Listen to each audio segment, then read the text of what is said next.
Every year, 14,000 ships pass through here.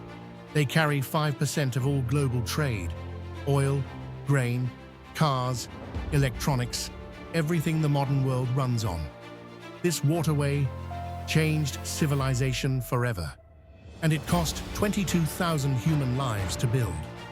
This is the Panama Canal, and this is its story. Imagine this. It is 1881. You are standing in the middle of a jungle, so dense, so suffocating, that sunlight barely touches the ground.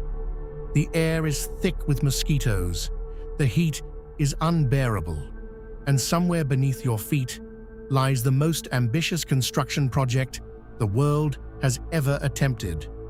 Men are dying by the thousands, not from accidents, not from collapsed tunnels, but from diseases so brutal, so invisible, that no one even understands what is causing them. And yet, the digging continues, because the prize at the end of this nightmare is worth everything. A canal, 50 miles long, cutting through the heart of an entire continent, connecting two oceans, for the first time in human history. This is the story of the Panama Canal, a project that broke one empire, nearly broke another, and permanently rewrote the map of global trade. Welcome to Infra Legacy. To understand why the Panama Canal mattered, you first need to understand what the world looked like without it. In the 1800s, if you were a merchant ship traveling from New York to San Francisco, you had exactly one option: sail south, all the way down the eastern coast of South America, around Cape Horn, one of the most violent stretches of ocean on the planet, then back up the entire western coast. The journey covered over 14,000 miles. It took months. Ships were lost, cargo was destroyed, sailors died, and it was not just inconvenient, it was economically catastrophic. Every extra mile meant extra cost, extra time, extra risk. The world's two greatest oceans were separated by a thin strip of land. And that strip of land was costing the global economy a fortune. Someone had to cut through it. The question was, who and how? Ferdinand de Lesseps was the most celebrated engineer in the world. He had already built the Suez Canal, cutting through Egypt, connecting the Mediterranean to the Red Sea. It was considered the greatest engineering achievement of the 19th century. If anyone could build a canal through Panama, it was de Lesseps. He was wrong. In 1881, the French began digging, and almost immediately, everything went wrong. The problem was the jungle itself. Panama was not Egypt.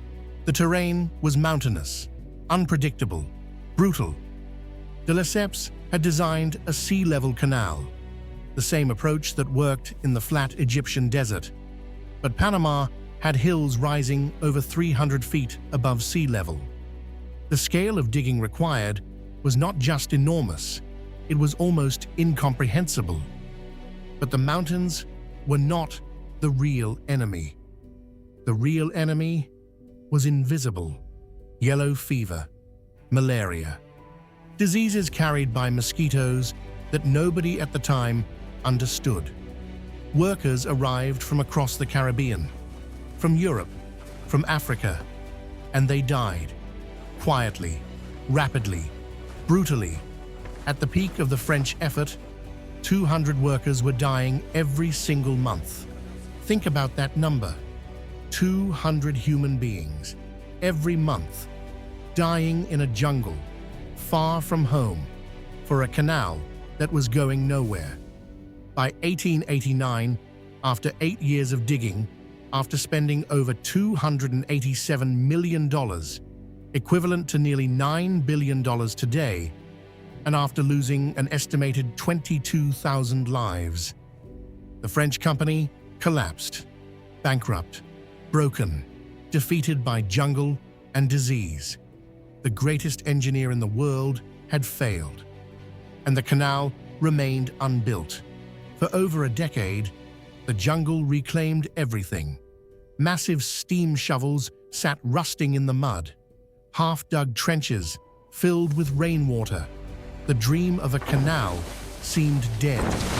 Then America arrived. By the early 1900s, the United States was emerging as a global superpower, and President Theodore Roosevelt understood something fundamental. Whoever controlled a canal through Central America controlled global trade. In 1903, Roosevelt made his move.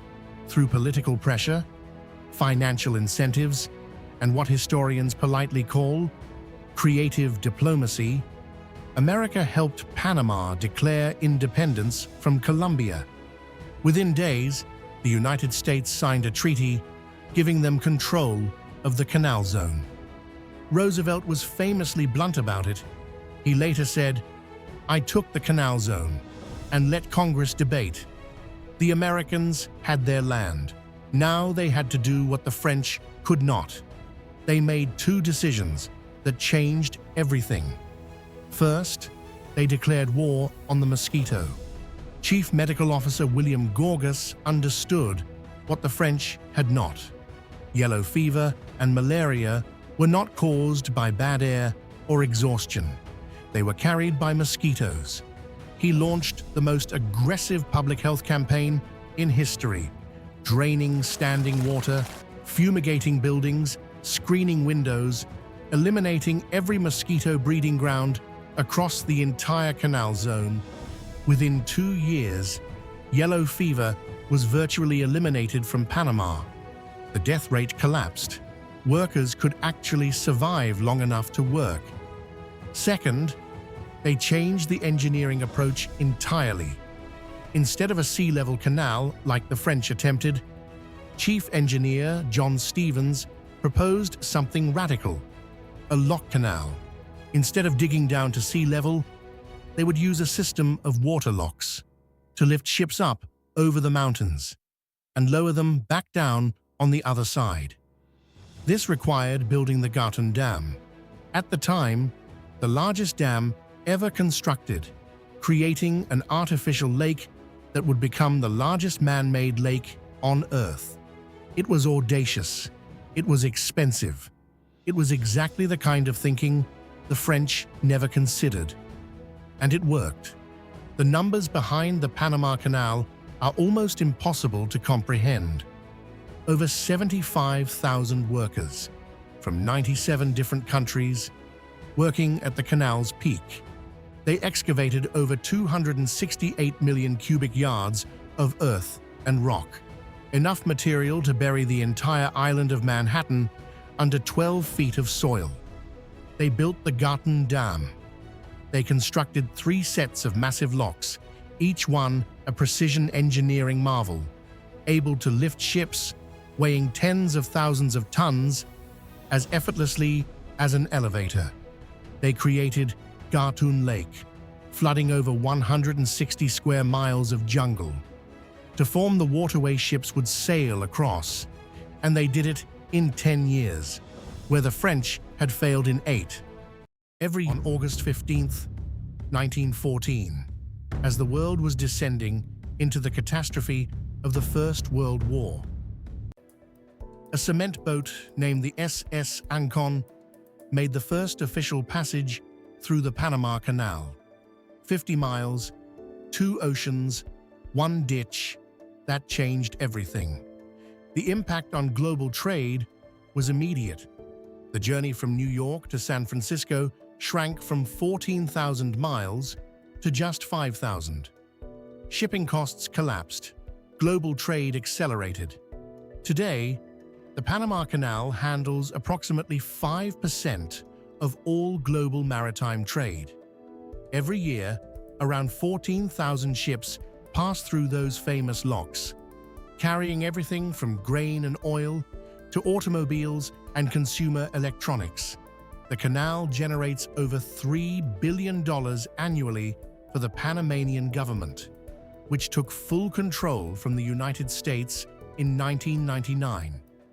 And in 2016, after a $5.25 billion expansion, a new set of locks opened, capable of handling the modern megaships that the original builders could never have imagined.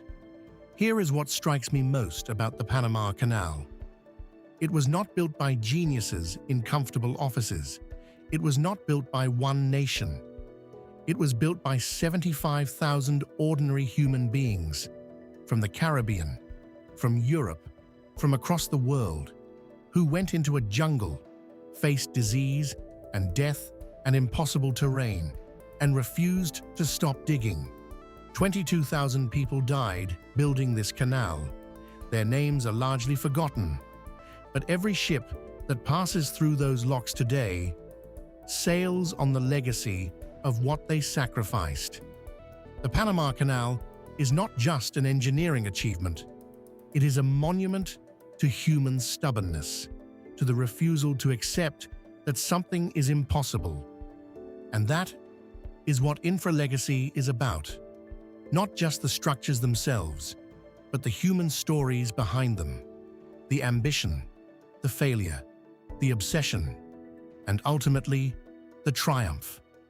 If the Panama Canal represents one of humanity's greatest triumphs, our next story is about one of its greatest tragedies, a dam so massive it could power an entire nation, and a disaster so catastrophic, the Vajont Dam. Coming next, and I promise you, it will leave you speechless. If this video moved you, subscribe, because we are just getting started.